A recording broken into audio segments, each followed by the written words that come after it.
He slammed his coffee, called her worthless, and yelled, "I own people like you." But this black waitress didn't cry. She didn't flinch. She moved, one step, one kick, and shattered his ego in front of the entire diner. What came next? Cameras, applause, and a power shift no one saw coming. The Manhattan diner buzzed with clinks and murmurs. Steam rising from coffee pots, pancakes flipping in rhythm, and cold air slipping through the glass door each time it opened. It was the kind of Tuesday morning where everyone was in a rush, except her. Asha Green, 27, moved through the bustle like clockwork, black, graceful, focused.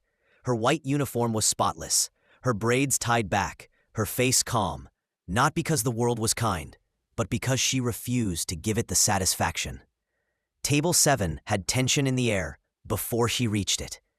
A man in a $1,000 suit, hair slicked, Rolex gleaming, slammed his cup down so hard the plate rattled. "Is this sludge supposed to be coffee?" he snapped. Asha blinked slowly. "Would you like a fresh cup, sir?" He scoffed. "I'd like someone who can actually do their job." Heads turned. She had heard worse. Last month, a customer whispered, "You people don't belong in Midtown," under his breath. Another left a tip in pennies. She'd been called slow, stupid, invisible, but never broken. "I'll bring a new pot," she said evenly. But he wasn't done. "You know what I really want?" he growled. Standing now, towering. "To understand how a place like this hires someone like you." The diner went still. Forks froze. Coffee hissed behind the counter. "You people always act like society owes you something," he spat. "You wear a uniform, but you're still just a waitress, barely literate. My Labrador's more disciplined." Asha's hand twitched. Her nails dug into her palm. Still, she stayed still. "Sir," she said firmly, "sit down and let me do my job." He laughed, loud, condescending. "Or what? Call your boss? People like me own people like you." That was the line. Her body moved before her mind did. A single step back, a pivot.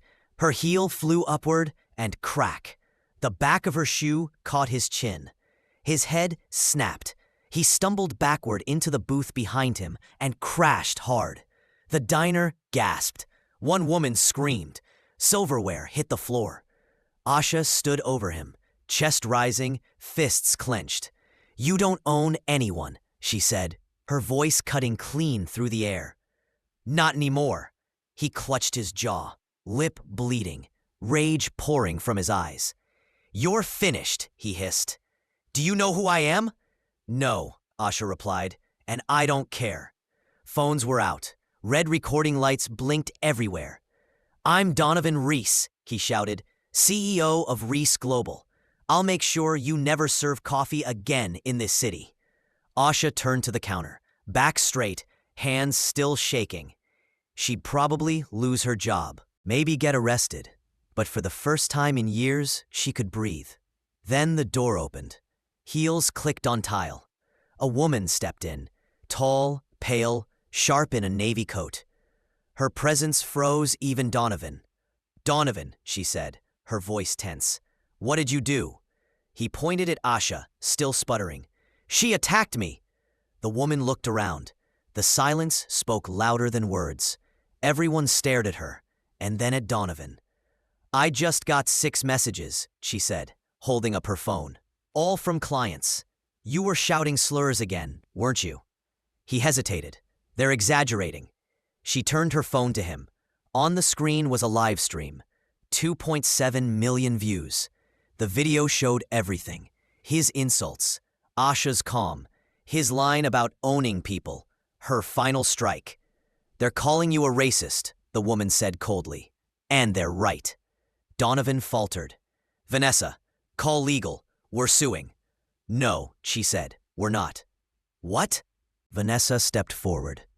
"You're being removed, effective immediately." "You don't have the power." "I do," she cut in.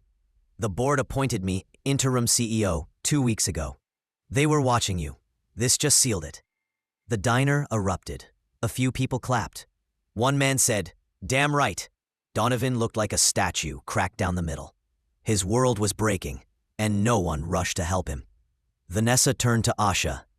"I'm sorry," she said gently, "on behalf of our company, and I'd like to speak with you in private, if you're willing." Asha swallowed hard. "I don't want hush money," she whispered.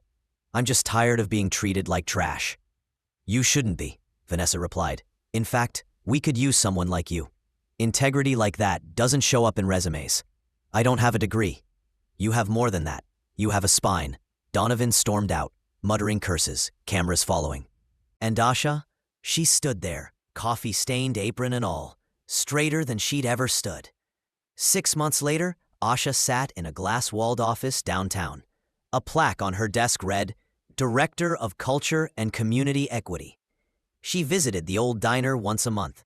Not to serve, to leave big tits, to mentor, to remind herself, and every young waitress, that you are never as small as they try to make you feel. Because on one cold Tuesday morning, a racist man tried to break her, and she broke everything he stood for instead. Where are you watching from?